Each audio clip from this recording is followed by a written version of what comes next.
Annie, hi. I am super thrilled to see you and to connect with you. Yeah, super excited to be here. Thanks for having me. And we started chatting that you are up and ready to go nice and early on the West Coast. It's 8 a.m. for you, so really appreciate that. And I originally heard your story on another podcaster's podcast, Jenny's podcast, Career Flipper. So I Mm-hmm. want to make that plug if you're interested in hearing stories of other people who have changed and made changes in their careers. Check out the Career Flipper podcast. And I thought it was a really cool journey that you had, so I wanted to share it with more people. Yeah, I really appreciate that. The older I get, the more I really defy the script of following one job or having one career passion. I don't know if you've read the book Multi-Potentialite, but it is the best book. If you are someone listening and you feel like you have multiple career interests, you have to order the book Multi-Potentialite. It is basically a manifesto of we are not meant to just have one career path. Here's how you can do all the things. And I feel like that's very true for my life. I love that. So tell us, what are you focused on right now? So right now, I guess I'll back up a tiny bit. So I launched my own business in June of 2024, and now it's spring of 2025. So it's almost been 1 year running my own business, and it's a financial resource center for women. So it's called Money Essentials for Women. And honestly, ask yourself, do I enjoy doing this thing for me and by myself, or do I enjoy doing this thing with others and if others had expectations around it? So, for example, going to the gym for me. I love going to the gym. I love the freedom. If I think about what do I love about going to the gym, I walk in the door, I get to do whatever I want. It's my solitude time. I put on my headphones, I tap into my music. I feel like I'm in my body. I love everything about it. Okay, let's imagine I'm going in for a day of personal training. I walk in that door. Do I like spending a whole hour with someone else? That means I'm not really focusing on my body. I'm actually a teacher in that role. So, do I want to be a teacher? Do I want to watch someone struggle to learn a new move? Do I want to hold them accountable? Do I like being an accountable? Do I like being a pusher? Do I like pushing someone to their limit? All of those things that is absolutely different than just going to the gym and working out. So the more you can walk through the day in the life of doing it with or for someone else, I think it will help because that could be for art, that could be for you love being in nature, all kinds of stuff. I started my own business because I felt like there was this gap in the financial education space, specifically for women. There's banking and investment, there's meeting with an investment advisor or retirement advisor, but there's not really that all encompassing place you can go when you get into your 30s and 40s and you think, well, I just want to talk to someone. Am I doing this right? What about my budget? What about my mindset? What about the career shifts? How do I make sense of all of that? And so that's what brought me to create Money Essentials for Women. It started at just me, and I've been working on it, a lot on my own. But also now I have a bunch of consultants I work with as well. So we're just a team of women supporting women, and it's a ton of fun. I love it. So it's coming up to a year, huh, this summer. Yes, I can't believe it. The time is flying. Amazing. So let's I'd love to kind of go through the journey that's led you to here. And maybe let's start out kind of, can you see some connections, some dots connecting to your childhood? And kind of how did it all Yeah. start? Yeah, that's a great question. I definitely see some through lines as I've reflected back on it. So I think I've been an introvert for all of my life. I'm definitely very, very much the person that likes to connect with others one on one. So I'm a helper, I'm very ambitious, and I love empathizing with others. I have very deep empathy and ultimately thought I would be a counselor or some sort of advisor of some kind. So I think my path has always had that helper in it. I actually went to school for psychology, got my first job as a social worker, and really loved that work. But I think I took it on too deeply and thought, I want to do something like this, but I just can't take home all the trauma all the time. So I transitioned into academic advising in a college environment, which was, again, very much helping, guiding young people towards what kind of degree do you want, but ultimately, what do you want to do with your life? Loved that work, but then really picked up on just the data piece of that work and how we can use data and research to identify best practices. So, for example, in advising, if you can figure out how to pull out the right data in someone's background to say, hey, you might struggle in this area, here's the resources you need, the data impacts the actual advising practice. So, from there, transitioned into education research and then ended up working at a nonprofit, fell in love with business. Also, along the way, learned to advocate for myself, learned a lot about financial education. So, all of these pieces, it's changed over time what I'm actually doing day to day, but it all comes back to ultimately just helping people. And I feel like, especially that one on one coaching aspect, that's really what I love to do. I love that. So you were in work that's very people intensive, psychology and social work, and then you all the way to data Yeah. Yep. and kind of Which have yeah, I think it's been, the data makes a lot of sense, especially my introverted brain, just sitting and, analyzing and pulling things apart. That's something that I really love to do. nice. So what did you like in middle school and high school? Like what subject? I was really set on becoming a counselor at that point. I thought I'm going to go to school. I want to sit down and be a mental health counselor. I want to really just help people process their emotions. I've always been very analytical and introspective, so I thought I can pick up on these things quite easily. I want to help other people pick up on them too. And again, I think that empathy was a big piece of that. I did have a tiny blip in there where I had horrible acne in middle school. So I thought I'm going to become a dermatologist, but that lasted about a year and I hated science. So I realized that wasn't going to be the path for me. That's funny. Wait, you thought in like middle school or high school that you want to be a counselor. That's pretty deep. And where did that come from? No, I've always been very deep though. I was talking to a friend about this recently. I would be the kid, laying in bed, staring out the window at the stars, thinking about the purpose of life, very young. So I think those deep questions, that's just been me from a young age. I love it. And did your parents like encourage you or guide you or model you a certain direction? They did, but they never pushed a specific career path. So my mom ran her own salon. She was a hairdresser, very much did her own thing, was a great role model for being independent and building your own business. And then my stepdad was the superintendent of the school. So I also had this education perspective, but they both were very grounded.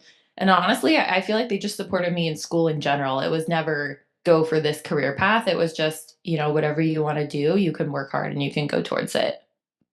And that can be hard because like unless you know a direction yourself, many kids can feel lost. Like they get this question, high school, right? What major, what do you want to be when you grow up? And um Yeah. it can be hard unless unless you have that already mind made up.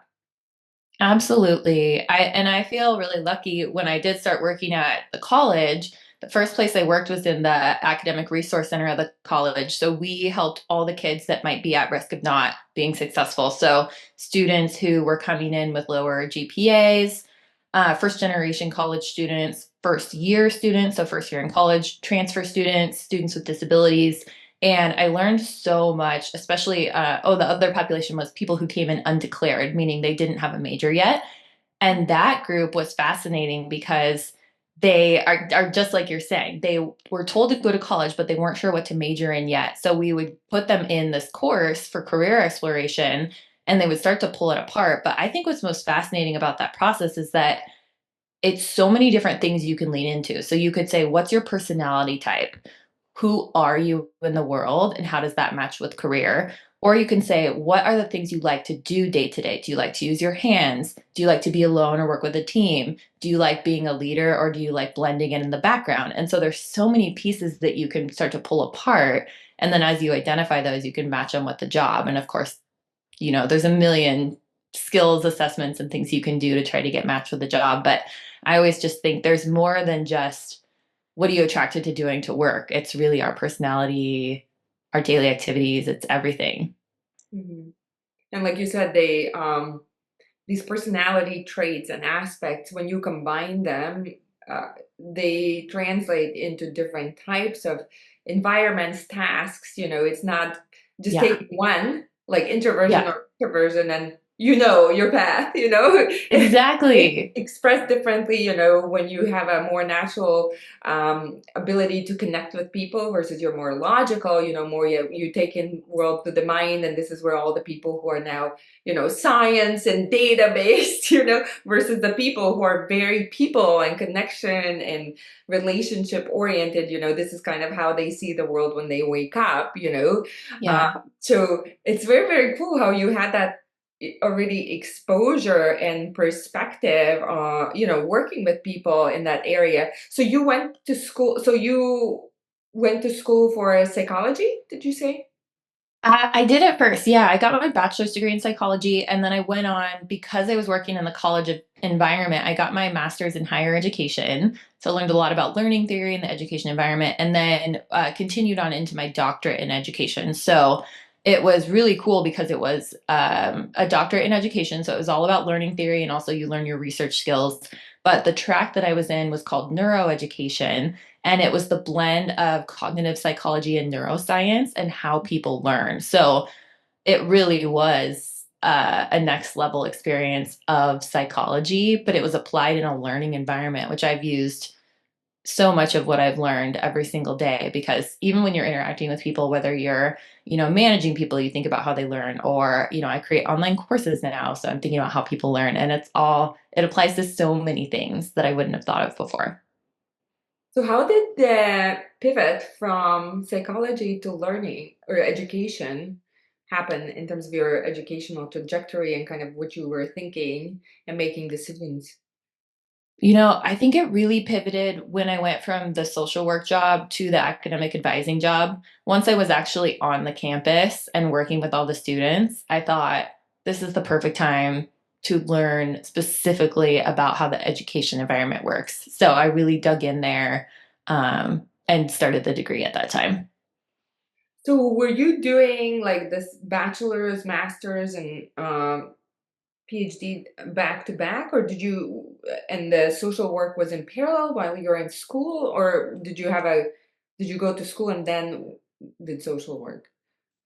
It was a break. So I went to school until 2012, and right when I graduated, got my social work job, did that for 2 years, thought this is going to be my path.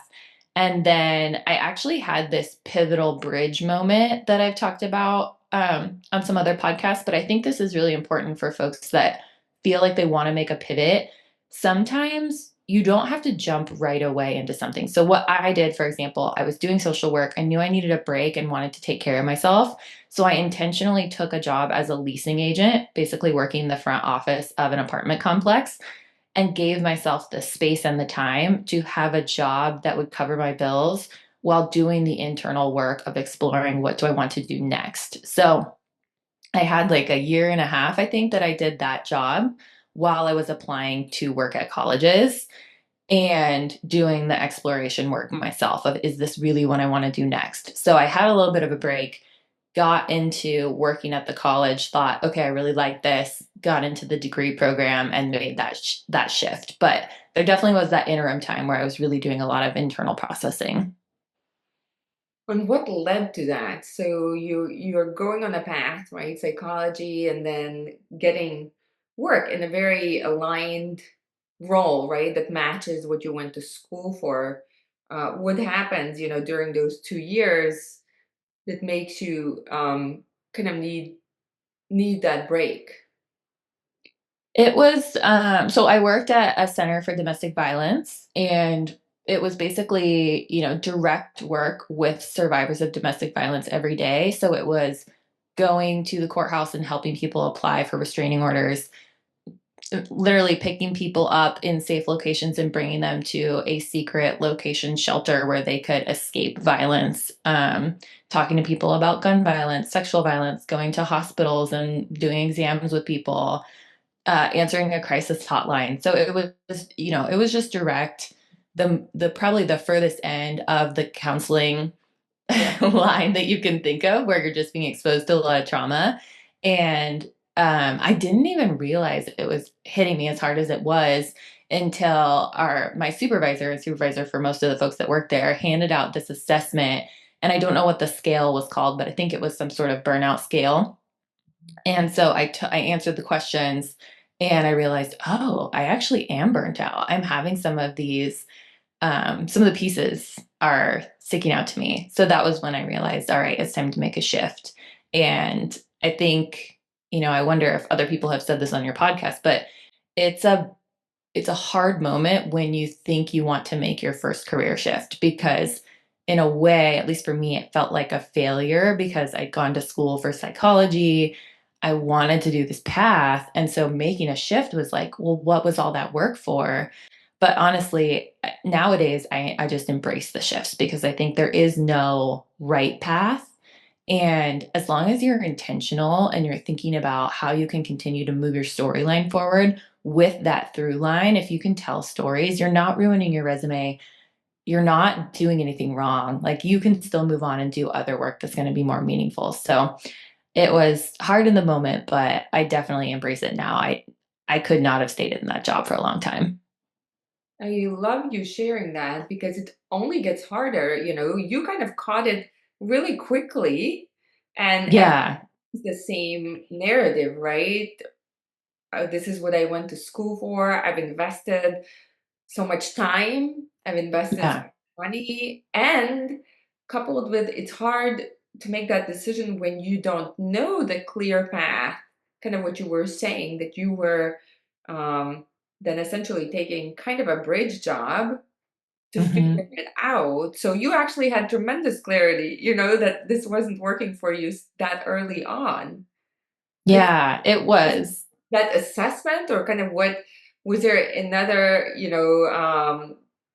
like what gave you the courage?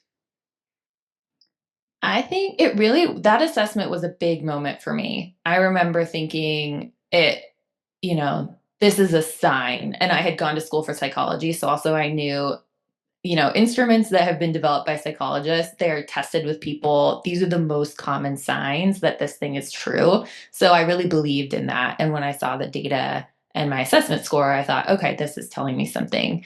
And I mean, I can't even tell you what gave me the courage to leave because at that point I remember I actually quit my job before I had another job set up and I just knew I needed to leave, so I left and I printed a bunch of copies of my resume and old school, I drove around to a bunch of places and started handing out my resume and then I think I got the job offer at the leasing office maybe within 3 days or something. It was something crazy. It just felt like it was meant to be. um, I wouldn't encourage anyone else to do that, but that's what I did in the moment. I was going to say, now you help people with their finances, you might not encourage them to do that. Never. I would never do that now. But back then, I was young and dumb and overly optimistic. So I took a chance. Yeah, and life happens. I mean, sometimes there are these situations that happen, and it is what it is. Yeah. And to your point, you were saying that was kind of an extreme use of, therapy, psychology. Like, did you ever think, hey, maybe I can just work, with people who are burnt out, or people, who are not going maybe through these extreme cases scenarios? Yeah. I think I definitely did. And there's this difference that I've experienced between when I have been really, taking care of myself and I'm in a place where I feel healed. I can think about those things more clearly. But I can just say when I left that job, I was so burnt out that I wasn't in a place that I could have even moved to a lighter style of counseling. It really was, I need to take care of myself and then I want to figure out what's next. But nowadays, yeah, if I think like, would it be fun to help people in a counseling way? I do that all the time through financial coaching and other types of coaching. So it does feel really good. And I think if you're not really burnt out, like you're feeling like you're moving that direction, maybe a lighter exposure in your same realm, especially if you're in therapy or counseling, it could definitely be a fit. Yeah, I mean, obviously now you're, like you said, the through lines, and it kind of all comes together because you're still using it. It's not a loss, right? And the Yeah. an angle where it's very applicable today. So what happens? So you are really feeling like, what were the signs of your burnout? Like how did you feel? Like, was it exhaustion or Yeah, I think so. Part of it was physical, exhaustion, low energy, feeling tired all the time, but a lot of it was mental. So it was things like having nightmares, not sleeping really well. Um, there's also, I cannot put my finger on the word. It might be dissociation, but it's, if like I remember taking crisis calls and feeling like I wasn't fully present. And so it's just kind of the body's way of trying to protect you when feelings are really strong. So I started feeling kind of like numbness, and I think those were the big ones that were really standing out to me. you were kind of in a survival mode where you know you have to take care of yourself, kind of in a self-preservation. Yeah, exactly. And so so you take on this job as a, you go apply to these jobs and this leasing agent thing happens. So what were some of the insights that you got, and how did it go before you connected to the next stop? I think I really learned a lot about what it means to take care of yourself in that time, because I remember just waking up and going down to the office and having this kind of easy peasy job. People would come in for their packages. I would show them a tour of an apartment if they wanted to tour the apartment. So it was just this, the mental load of the previous job was really heavy. And now this one was just come in and do something. And honestly, I healed so much that I feel like I got to the point that the job was just boring. And I thought, okay, this is a good sign. I'm just doing something and I feel a little bored. I feel reignited to go do something different. So it just taught me a lot about taking the time to heal and to do something that is going to let your body recover, and then coming back and getting ready to do something different. Totally. And can you tell us, like, what was that introspection work? Because part of it was also figuring out, right? What's the next step?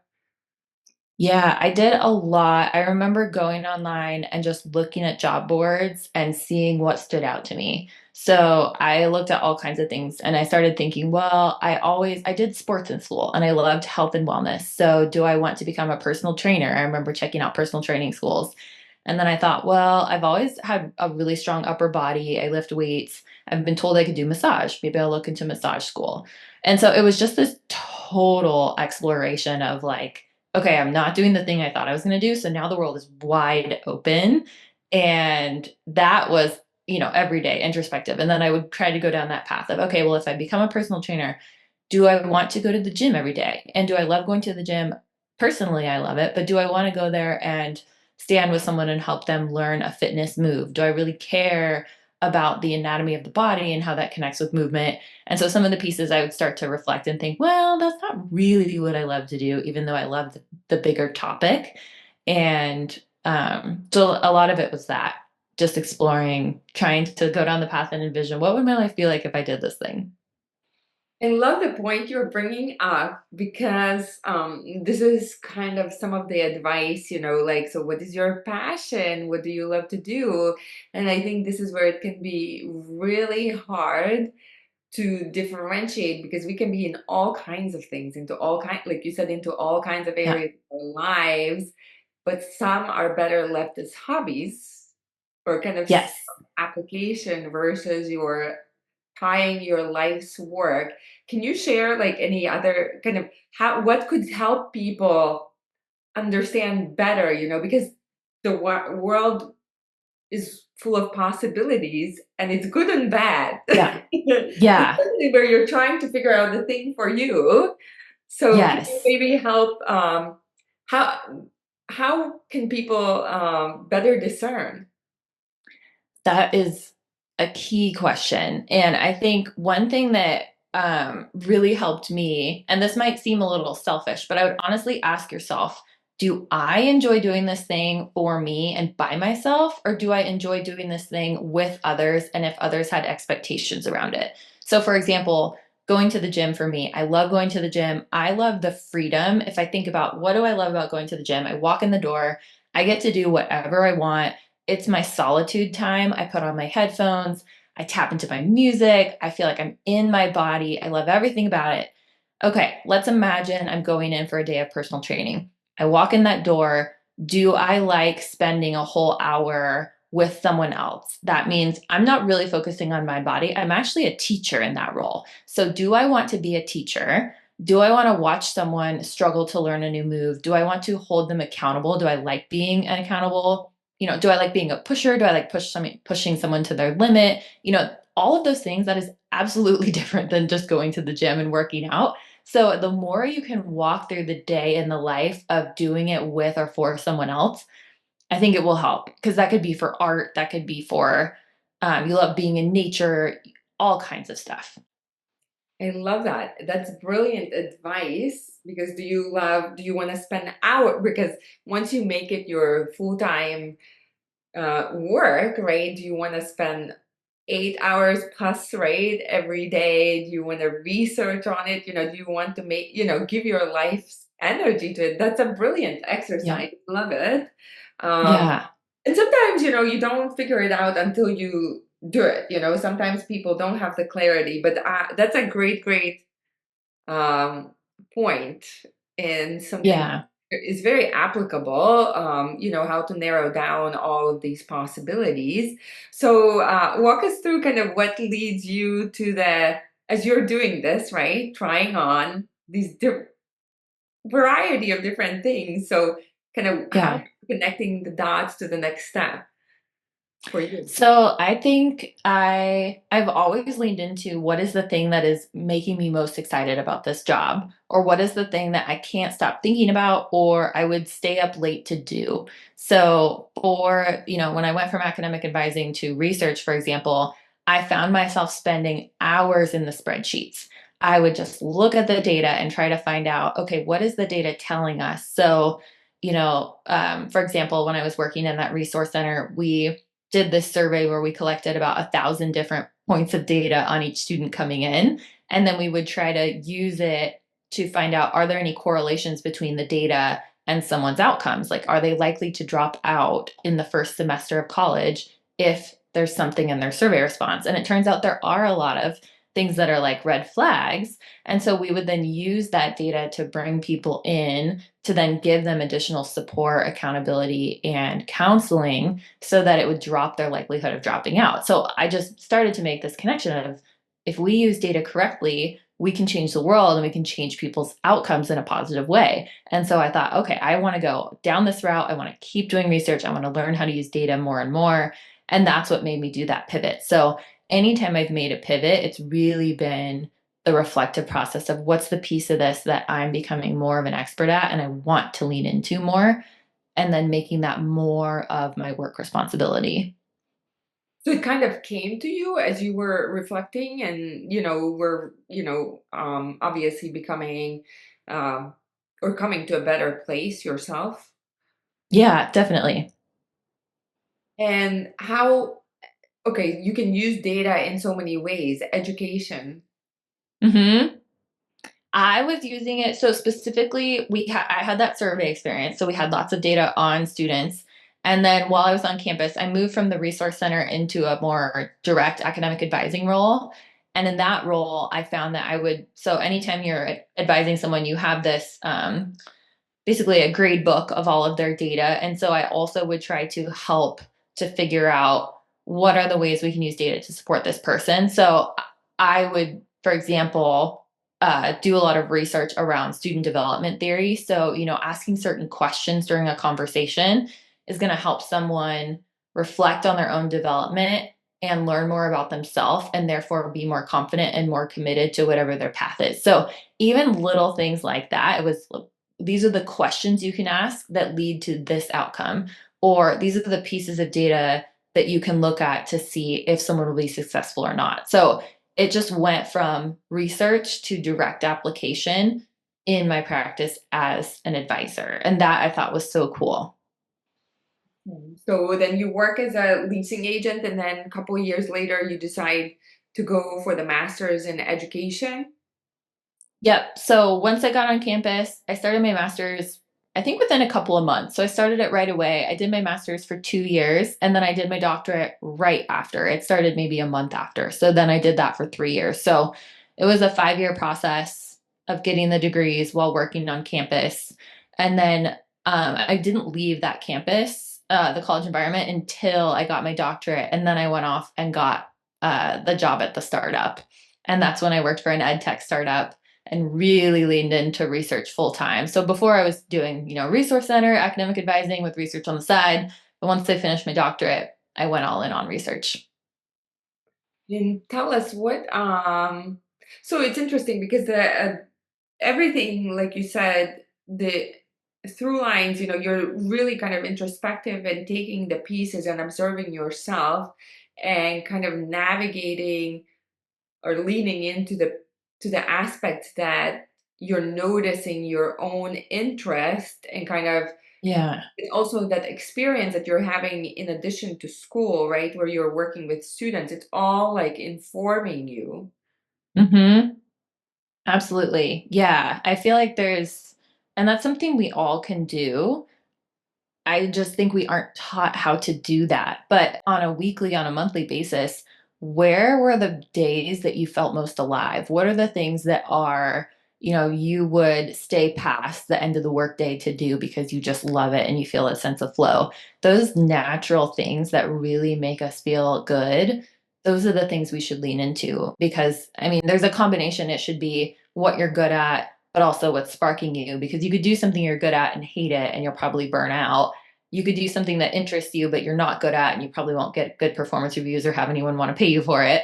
So if you can find the intersection of those two things, definitely lean more into it. And that can help you craft your job over a lifetime to keep leaning into those things more and more and more. And like you said, the intersection, and somehow that seems to be the trickiest one to find. Yeah. These answers and the insights and the intersection of the interest, but also what you can convert Yeah.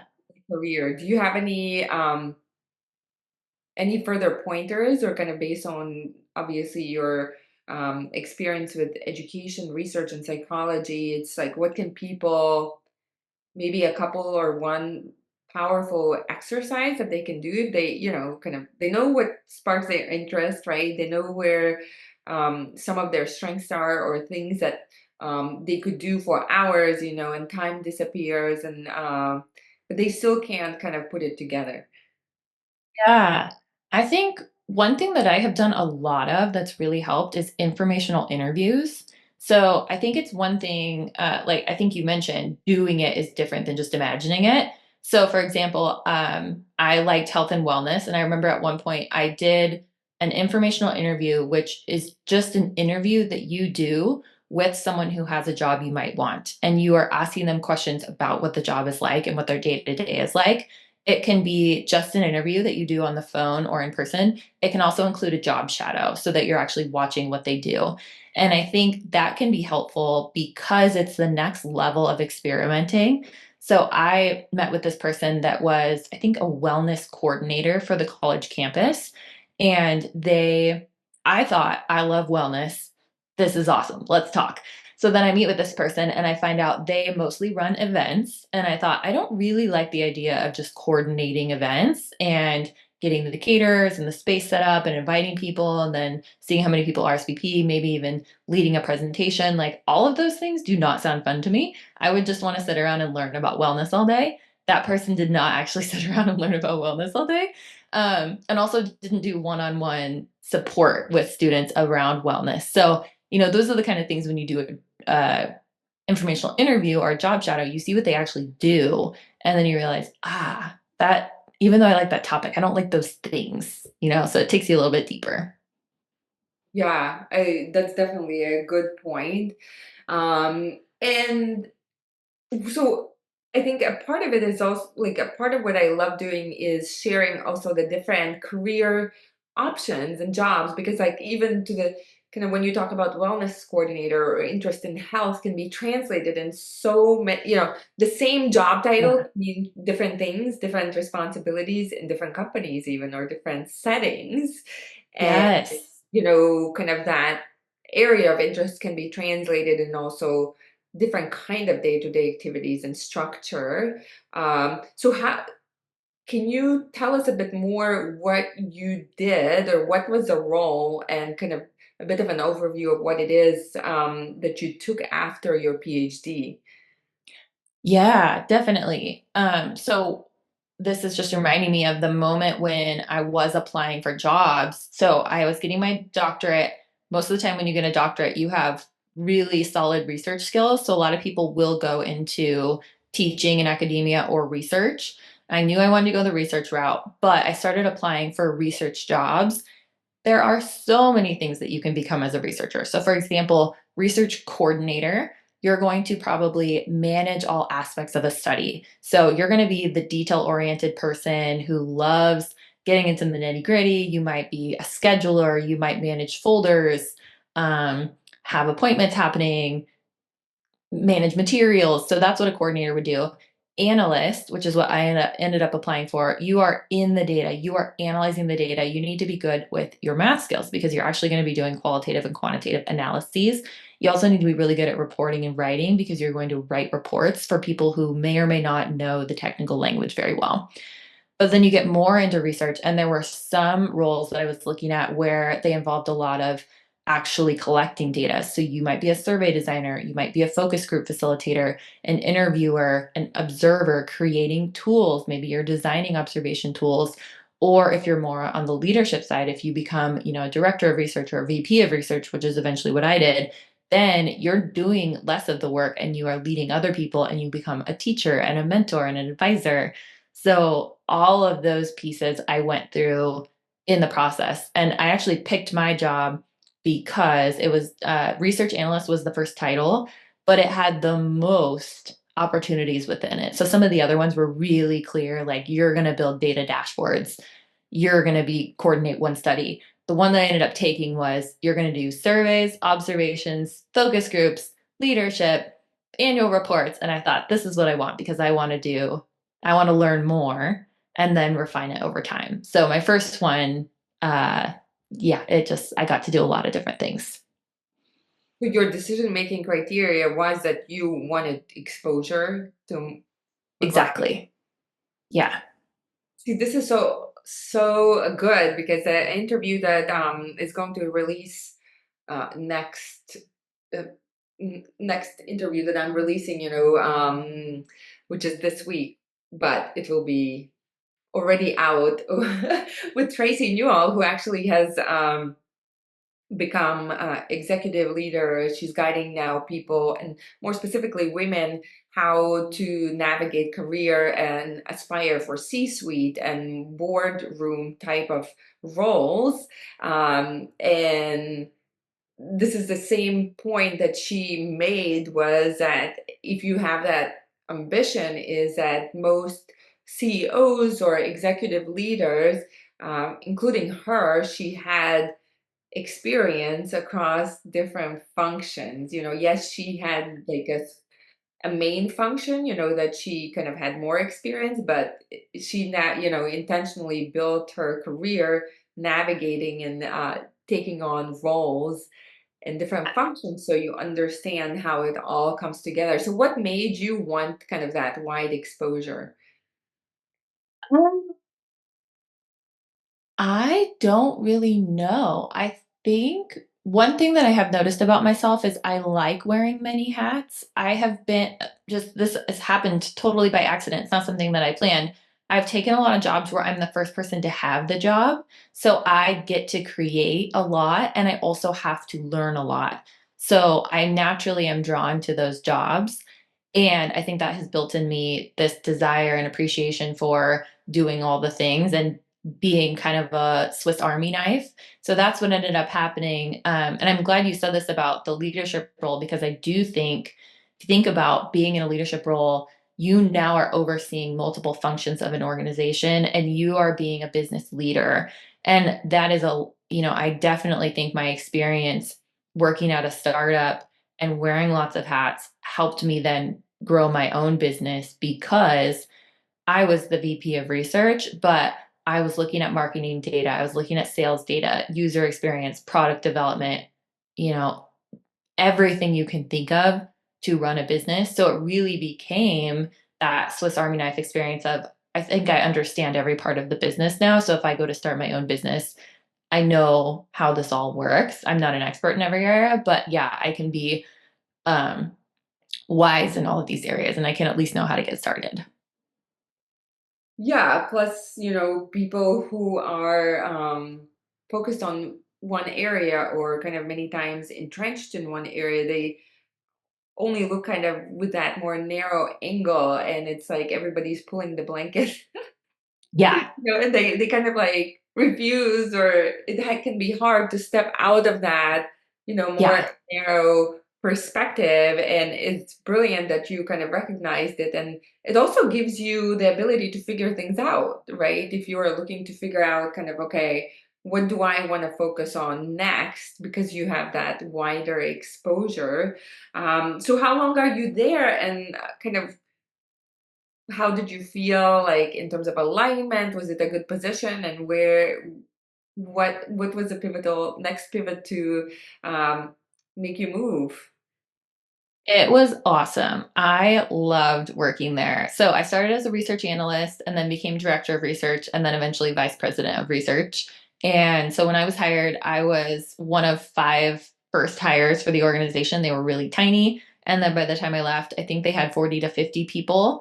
And we were teaching teachers how to use this blended instructional model in the classroom.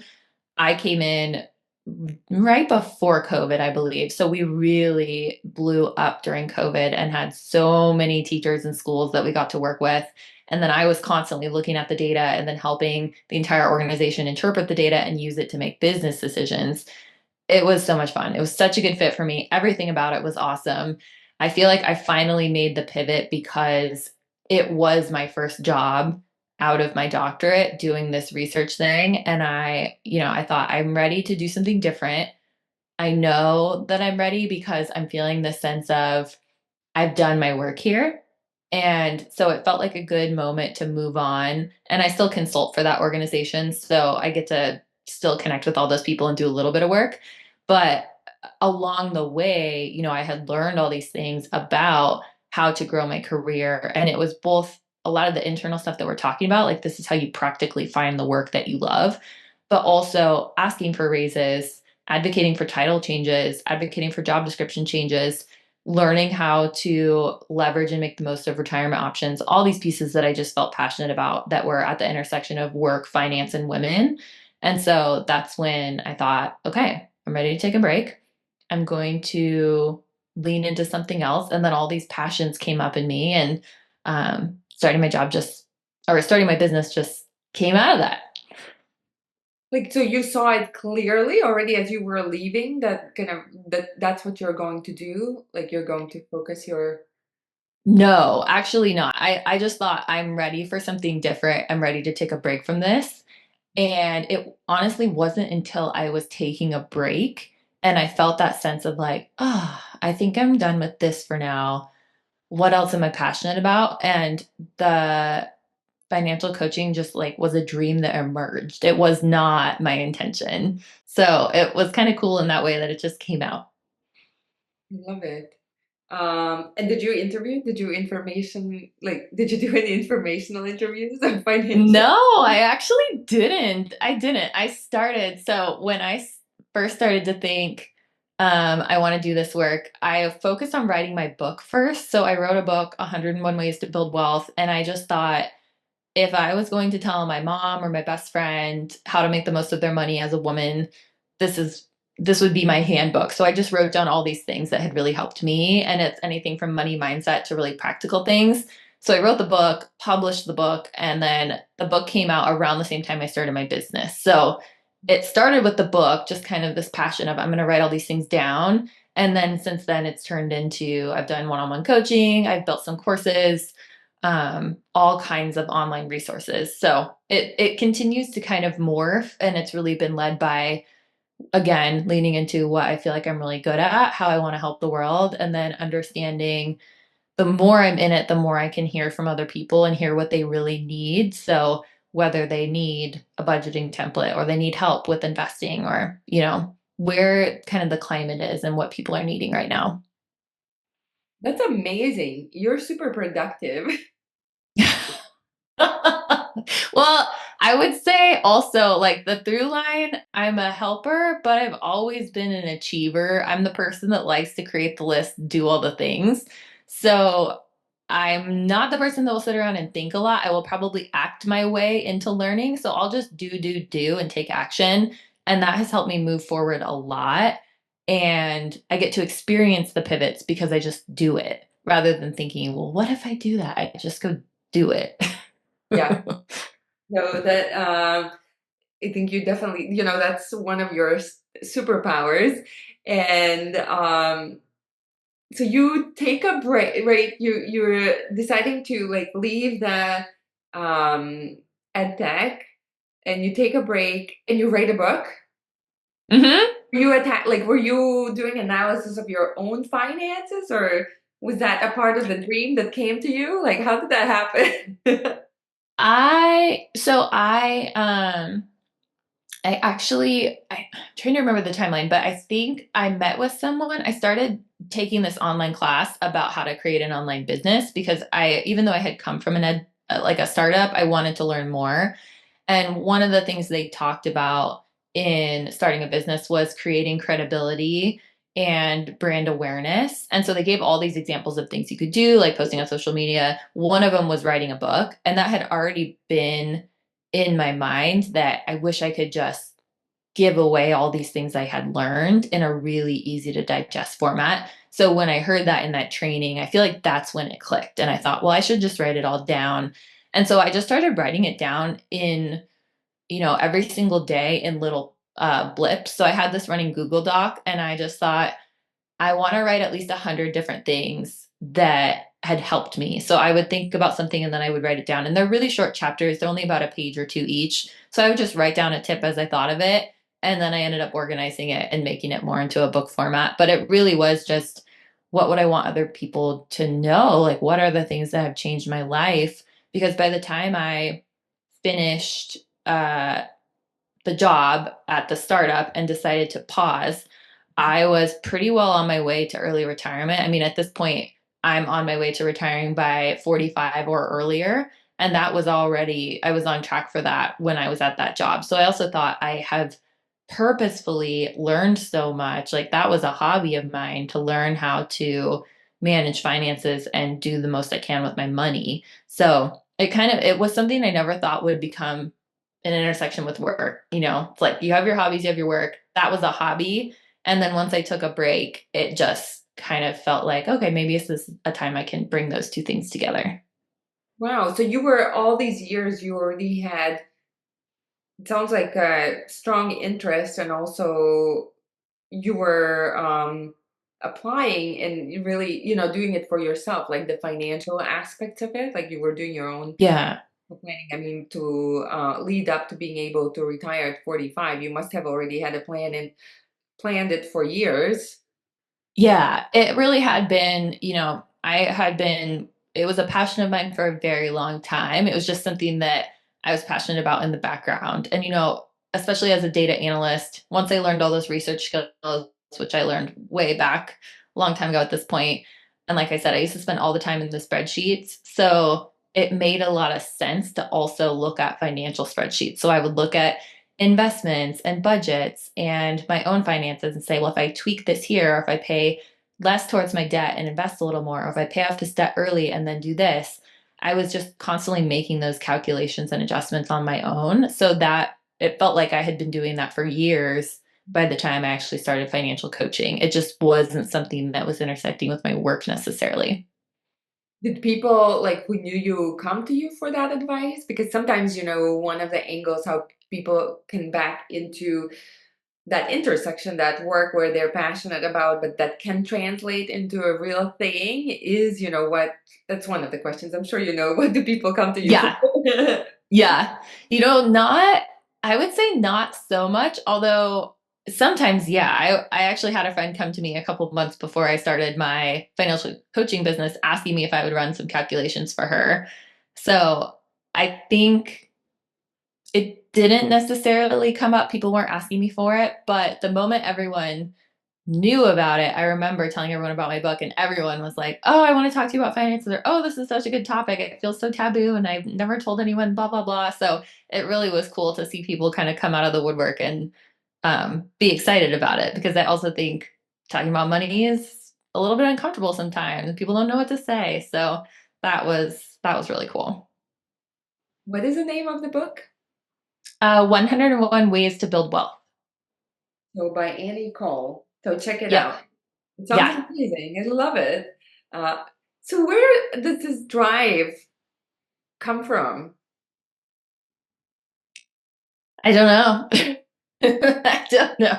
I feel like it's very innate though. And I also would say it comes from, again, reflecting and identifying the things that are meaningful and then getting to do them. I feel incredibly lucky because, like you said, it is hard to find the work because you know yourself, you know what you're good at, and you know what you want to do. Going out and finding a company that also has the culture you want and offering you the position at the time you're job searching, at the salary you want. I mean, there's so many pieces that have to come together. So being able to do the work you love, it is just administratively hard to figure that all out and get it to happen at the right time. So I feel very lucky.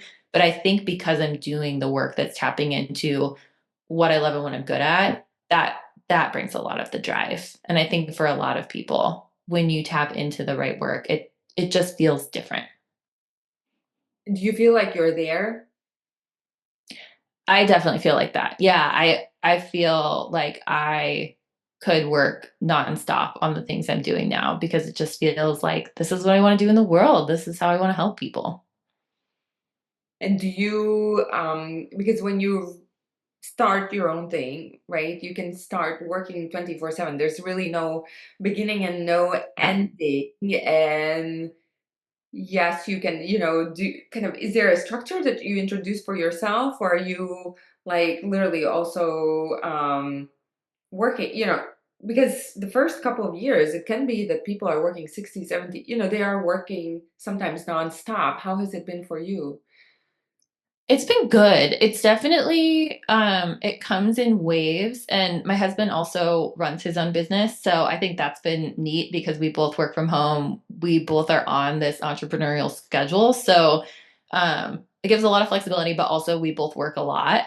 But we both have I mean, I'm looking at my calendar right now. I have every single week. I have the time in the morning like I told you before we met, getting up, having coffee, having breakfast, meditating, journaling, reading. So I definitely spend a lot of time taking care of myself in the mornings and then have a hard start to my day. So I try to not start my day before 8 or 9 so that I do have that room and then I get really good sleep, focus on nutrition, go to the gym. My husband and I have standing gym time on our calendar. So we'll go get out of the house, go get a workout in. We go on tons of walks. We try to cut ourselves off at a certain time. And then sometimes we'll work on the weekend, but we're always balancing it. So it does feel good. Like there's a pretty normal schedule, and then if we push over the schedule we'll take breaks elsewhere. Like last week I took a couple days off and didn't bring my computer and just spent time with my family. So there's yeah, it feels like a good balance.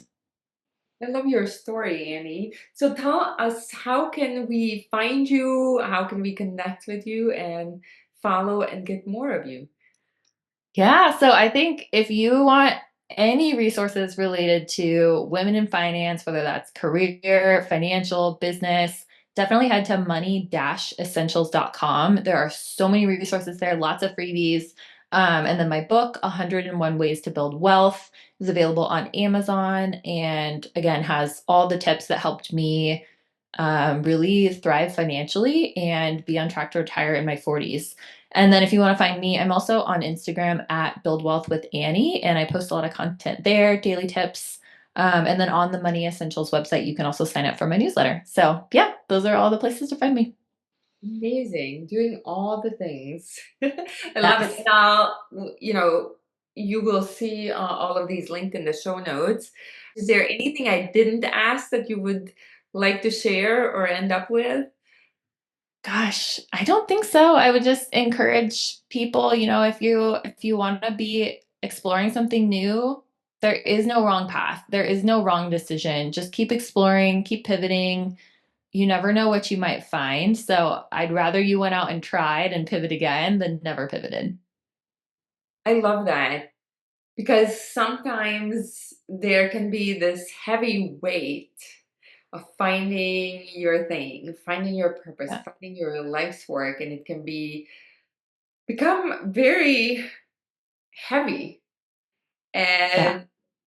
And sometimes even shifting to looking at it as a game, as something to iterate, that it's a process Yeah. that always evolving and making it more light, Yeah.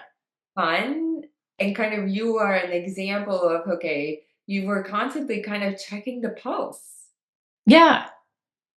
Yeah. I think we should all be checking the pulse. And yeah, you just never know what you're going to find next. You might be surprised. I love it. Thank you so much for sharing your story. Yeah. Thank you so much.